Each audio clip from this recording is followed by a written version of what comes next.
우리가 정말 주님이 기뻐하시는 행복한 제자의 삶을 살기 원한다면 오늘 우리 찬양대가 드렸던 찬양의 가사처럼 주님만 의지하시면 됩니다. 한번 그 말로 우리 서로 인사했으면 좋겠는데요. 주님만 의지합시다. 네.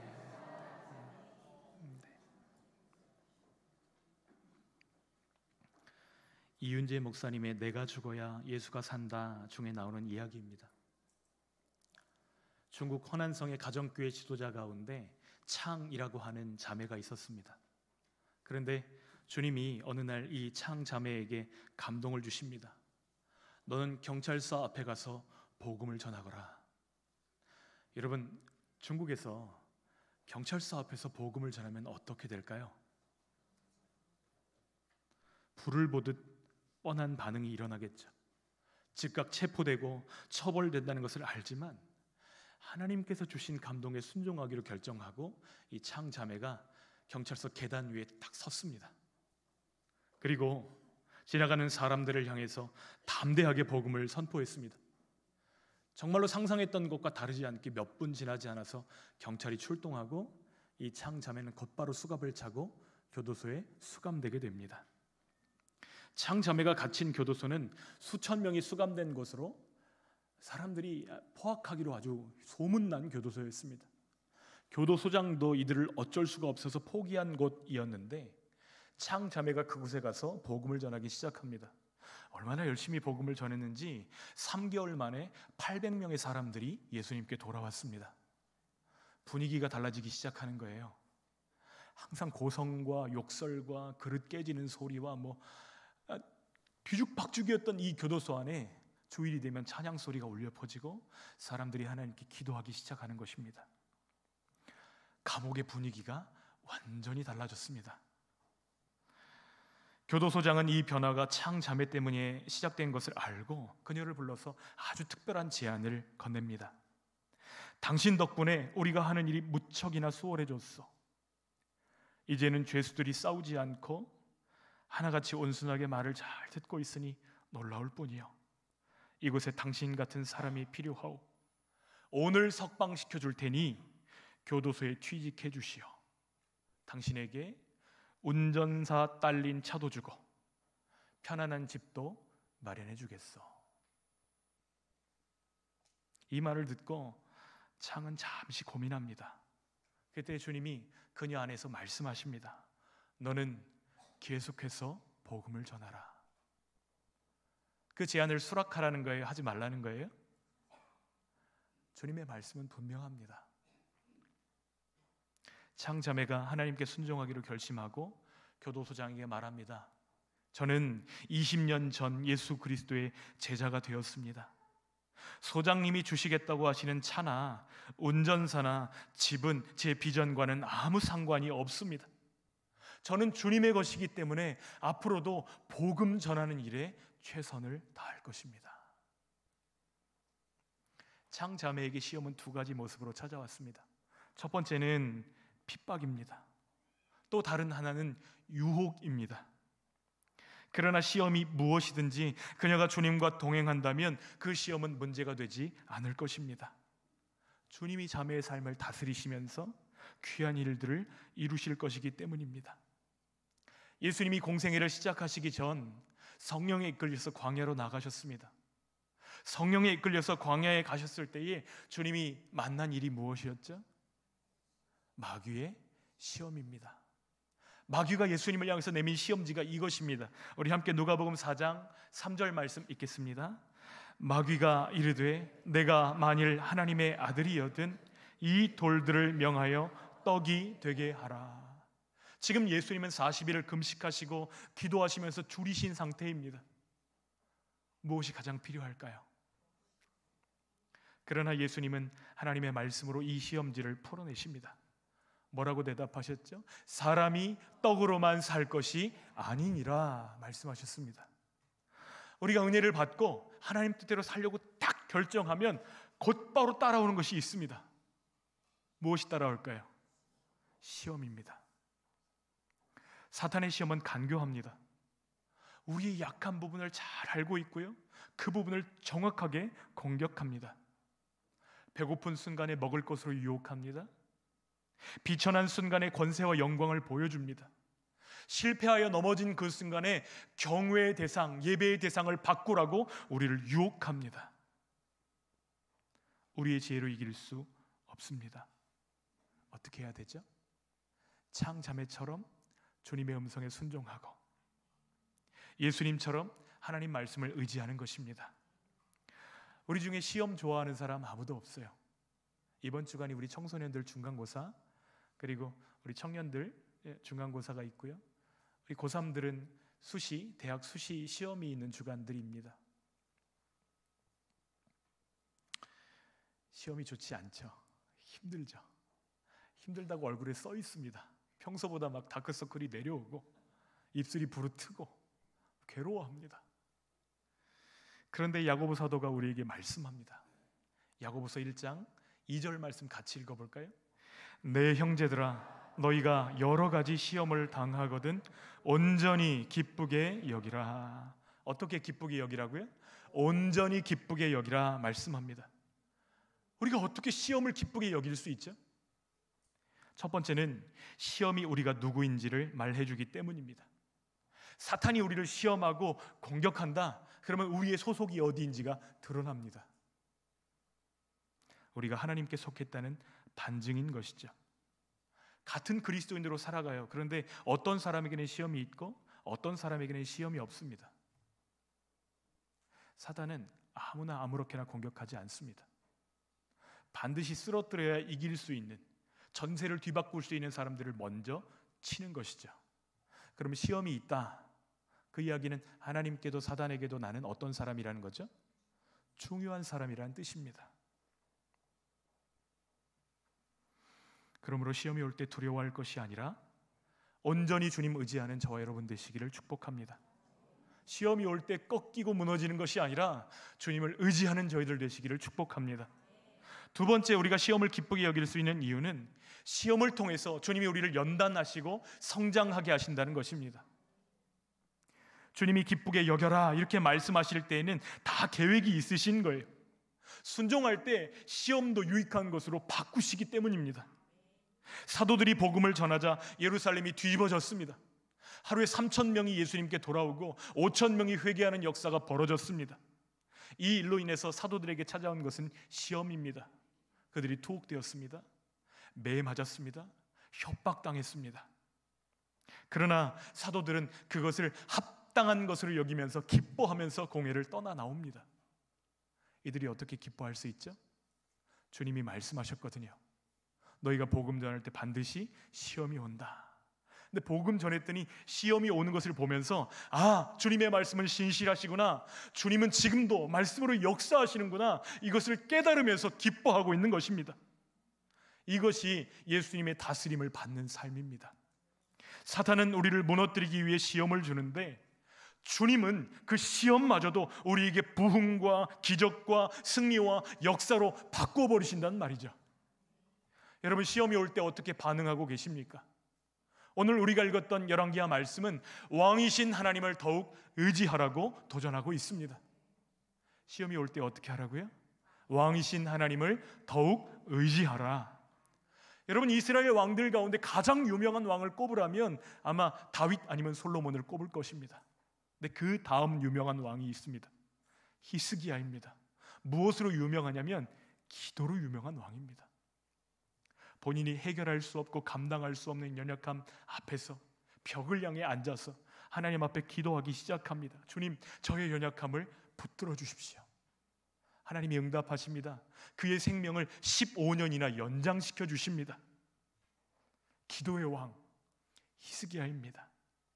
그런데 1절 말씀을 보면 그 히스기야가 왕위에 오를 때 당시의 분위기를 압축해서 보여줍니다. 1절 말씀 읽겠습니다.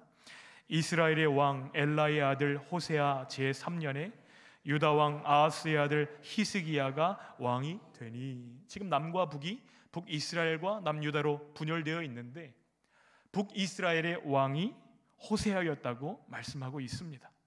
그런데 이 호세아는 선왕이었던 베가를 죽이고 반역으로 왕이 된 사람입니다. 그는 강하고 오래가는 나라를 꿈꾸었겠지만 역사는 호세아가 북이스라엘의 마지막 왕이었다고 말씀합니다. 북이스라엘이 멸망한 이유가 무엇일까요? 겉으로 드러난 이유는 정치적이고 외교적인 실책 때문에, 호세아가 줄을 잘못 섰기 때문에 나라가 망한 것이다, 이렇게 보여지지만 성경은 그렇게 말씀하지 않습니다. 그가 여호와 하나님을 의지하지 않았기 때문이라고 말씀합니다.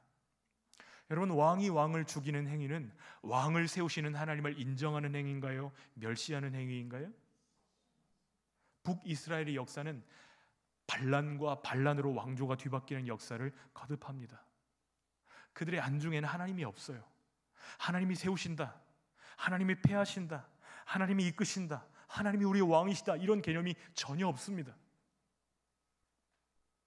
이것이 북이스라엘의 역사였습니다. 북이스라엘이 저물어가는 이 시기에 하나님이 남유다의 왕 하나를 세우시는데 그가 바로 히스기야입니다. 히스기야를 통해서 말씀하시는 것이 있습니다. 정치적 외교적 실력이 중요한 것이 아니라 하나님을 의지하는 것이 정말로 중요한 것이다. 히스기야가 왕위에 오른 것은 25세 때입니다. 그의 아버지 아하스는 남유다에서 대표적인 악한 왕입니다. 성경은 아하스가 자기 아들들을 불 가운데로 지나게 했다, 이렇게 고발합니다. 하나님이 아니라 몰록을 섬겼던 것이죠. 인신 제사를 드렸다고 고발합니다. 또 친아수르 정책을 펼쳐서 다메섹에 방문했을 때 그 곳에 있었던 우상 제단을 보고 그대로 스케치해가지고 종들에게 보내는데, 그 우상 제단을 어디에 설치했냐면 여호와의 성전 가운데, 하나님을 예배하는 그 자리에 우상 제단을 쌓아놓고 섬겼던 왕이 아하스입니다. 예루살렘 구석구석에 이방신들을 받아들여서 백성들로 하여금 우상 숭배에 빠지게 했던 왕이 아하스인데요, 여러분 생각해 보십시오. 그토록 악한 아하스 밑에서 어떻게 하나님을 사랑하고 하나님의 말씀을 순전하게 지키는 히스기야 같은 왕이 세워질 수 있을까요? 비밀은 그의 어머니입니다. 2절 말씀을 보니까 히스기야의 어머니를 설명하는 대목이 나오는데요, 스가리아의 딸 아비라고 말씀하고 있습니다. 여러분, 엄마의 믿음이 아들에게 전수된 것입니다. 여러분, 혹 우리가 온전한 가정을 이루지 못하였다 할지라도 낙심하지 않으시기를 축복합니다. 주님이 엄마의 기도를 통해서 그 자녀를 세우실 뿐 아니라 그 나라의 역사를 바꾸기도 하신다는 것을 믿으시기 바랍니다. 아비의 아들 히스기야가 행한 일이 무엇이죠? 3절 4절 말씀 읽겠습니다. 히스기야가 그의 조상 다윗의 모든 행위와 같이 여호와께서 보시기에 정직하게 행하여 그가 여러 산당들을 제거하며 주상을 깨뜨리며 아세라 목상을 찍으며 모세가 만들었던 놋뱀을 이스라엘 자손이 이때까지 향하여 분향함으로 그것을 부수고 누후수단이라 일컬었더라. 아멘. 히스기야 앞에도 여러 선한 왕들이 있었습니다. 아사, 여호사밧, 요아스, 아마샤, 아사랴, 요담, 다 하나님께 칭찬받은 왕들입니다. 그런데 이 왕들에게 공통점이 있습니다. 산당을 해결하지 않았다는 거예요. 산당만큼은 남겨두었습니다. 왜 이들은 산당을 남겨두었을까요? 백성들이 그것을 좋아하니까요. 너무나 가깝고 편안합니다. 예루살렘까지 가지 않아도 하나님께 제사할 수 있습니다. 실용주의, 편의주의 신앙을 극복하지 못했던 것입니다. 그러나 히스기야는 이 산당까지도 개혁합니다. 그는 북이스라엘이 우상숭배로 무너져 내리는 것을 똑똑히 보았습니다. 또 지금까지는 속국이었던 블레셋이 일어나서 이 나라를 치는, 괴롭히는 이 총체적인 난국 가운데 나는 과거를 답습하지 않고 하나님을 기쁘시게 함으로 이 나라를 세우리라 믿음의 결단을 내린 것입니다. 대표적인 과업이 산당 제거, 주상 타파, 바알과 아세라 찍어버린 것, 또 모세가 만들어 놓은 놋뱀을 부셔버린 것입니다. 그런데 하나같이 쉽지 않았을 거예요. 여러분, 산당 너무 편안합니다. 근데 그거 당장 없앤다고 한번 생각해 보세요. 백성들의 원성이 대단할 거예요. 또 놋뱀, 치료의 상징입니다. 백성들이 그것을 문화재처럼 여깁니다. 그거 부신다고 했을 때 좋아할 사람 아무도 없어요. 게다가 아세라 주상과 목상은 선왕인 아버지께서 만드신 것입니다. 이미 전통이란 이름으로 그들 가운데 깊숙이 들어와 있었을 거예요. 대표적인 것이 놋뱀인데요, 민수기 21장을 보면 놋뱀 이야기가 나옵니다. 이스라엘 백성들이 출애굽해서 광야로 나왔을 때 길로 말미암아서 그들의 마음이 상했다고 말씀합니다. 여러분, 마음이 상하면 우리가 마음에 없는 이야기들을 막 하잖아요. 근데 하나님께도 그러면 돼야 안 돼요? 이들이 하나님을 원망합니다. 매일매일 하나님이 먹여주시는 걸로 먹고 살고 있는데 먹을 것이 없네, 마실 물도 없네. 그러면서 하나님이 내려주신 만나 그릇을 발로 빵 걷어차면서 이야기합니다. 이 하찮은 것들. 여러분, 그거 누가 들으셨을까요? 하나님이 들으셨어요. 광야를 통과하는 동안에 그동안 하나님이 가려주셨던 보호의 손을 살짝 들어 올리십니다. 그러자 그들의 진중으로 불뱀들이 기어들어옵니다. 불뱀에 물리자 사람들이 고열에 시달리다가 죽어갑니다. 이러다가 큰일 나겠다, 다 죽겠다 싶어서 모세를 부르고 자신들의 죄악을 인정하고 하나님께 기도해달라고 요청합니다. 그때 하나님께 모세가 간절히 기도합니다. 하나님이 모세에게 주신 해답이 무엇이죠? 너는 불뱀의 형상을 놋으로 만들어서 장대 위에 높이 매달아라. 그리고 그것을 쳐다보면 살리라. 하나님께서 놀라운 긍휼의 선물을 주신 것입니다. 믿음으로 놋뱀을 바라본 사람들 다 어떻게 되었을까요? 다 살게 되었습니다. 이 놋뱀은 신약에 왔을 때 예수 그리스도께서 지신 십자가를 예표합니다.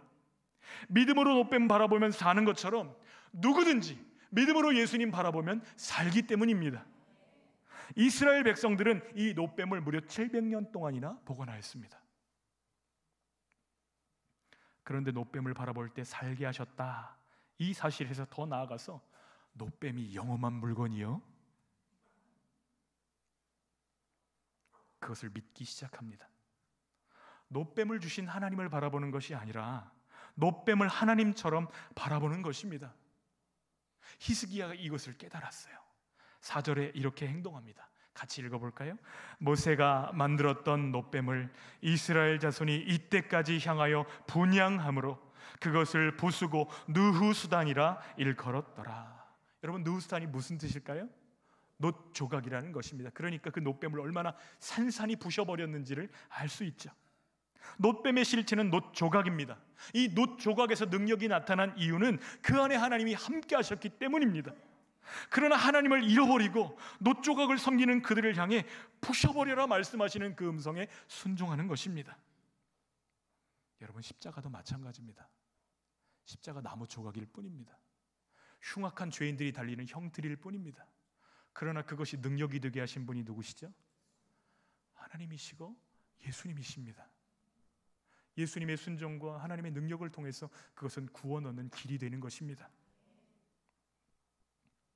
분명히 해야 할 것은 어떤 누구도, 어떤 존재도, 어떤 물건도 하나님의 통로일 뿐 능력은 하나님께 있다는 것입니다. 히스기야는 놋뱀의 실체가 아무것도 아니라는 것을 백성들 앞에 보인 것입니다. 여러분, 백성들은 싫어했지만 이런 히스기야를 하나님은 어떻게 바라보셨을까요? 히스기야를 향해서 어떤 표정을 지으셨을까요? 한번 그 표정으로 옆 사람을 바라보십시오.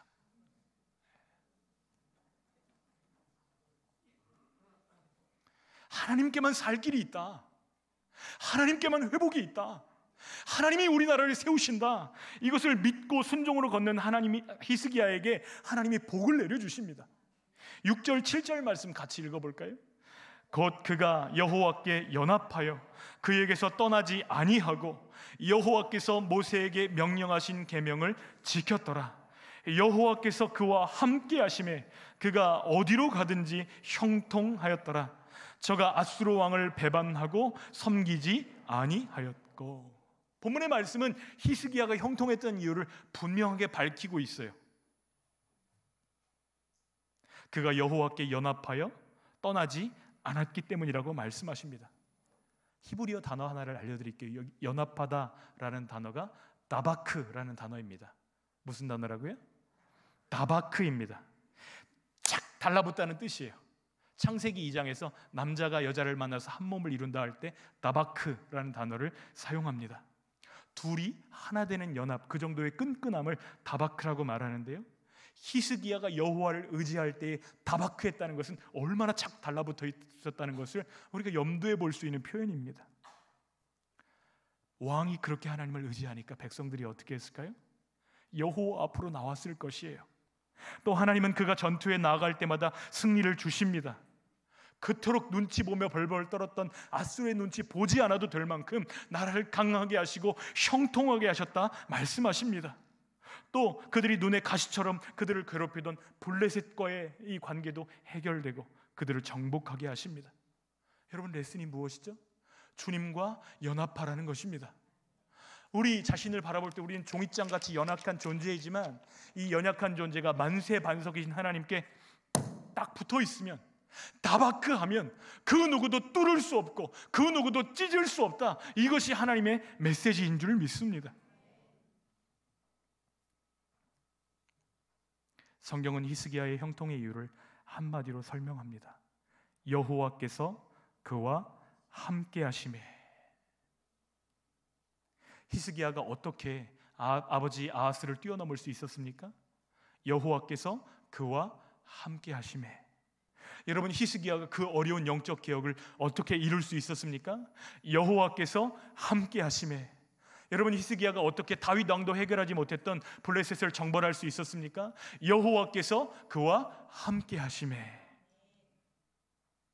그러나 이렇게 대단한 히스기야도 그의 통치 후반부로 갈수록 흔들리는 모습을 보여줍니다. 무엇을 말씀하시는 것이죠? 흔들리는 사람 바라보지 말고 그를 통해 역사하시는 하나님을 바라보라는 것입니다. 그를 세우시는 하나님을 바라보라고 말씀하시는 거예요. 여러분, 우리는 이 한 자루 펜과 같아서 잡아주지 않으면 스스로 설 수가 없습니다. 하나님이 우리 붙잡으시지 않으면 우리 힘으로 설 수 없습니다. 오늘 아침에 나갔던 그가 저녁 때 무사히 돌아오는 것이 하나님의 은혜입니다.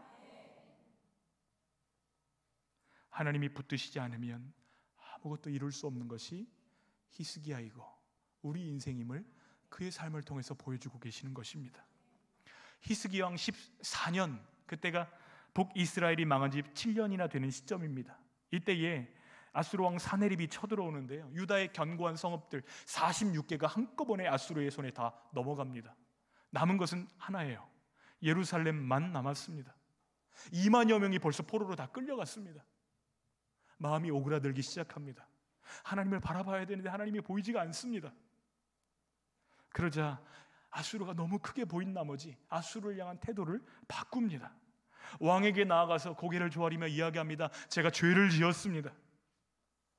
그러자 아수르 왕이 벌금을 물립니다. 은 300달란트와 금 30달란트를 조공으로 바쳐라. 이 막대한 조공을 마련하기 위해 히스기야가 어떻게 했죠? 하나님께 바쳐진 것들, 하나님 성전에 있던 것들 다 그거 먼저 정리하기 시작합니다. 벽에 금박 칠해졌던 것들 다 긁어내가지고 모아가지고 아수르 왕에게 바칩니다. 여러분, 이렇게 위기가 찾아올 때 하나님을 더 의지하고 하나님을 찾아야 되는 상황임에도 불구하고 하나님 대신 인간적인 방법들을 찾아서 모면하려고 하는 것이죠. 집권 초기에 하나님 의지하고 하나님께 순종했을 때는 아수르 두려워할 필요가 없도록 하셨습니다. 그런데 그의 마음이 안정되었다, 평안하다, 잘 나간다 이렇게 생각할 때에 하나님 의지하지 않자 아수르가 두려운 존재가 되게 하신 것입니다.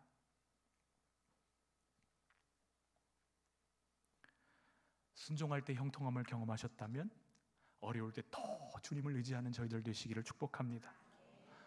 주님이 우리에게도 같은 시험지를 내미실 거예요. 너 위기의 상황 만나면 누구 의지할래? 너 누구 의지하고 있니? 주님이 우리에게 시험지를 내미실 것입니다.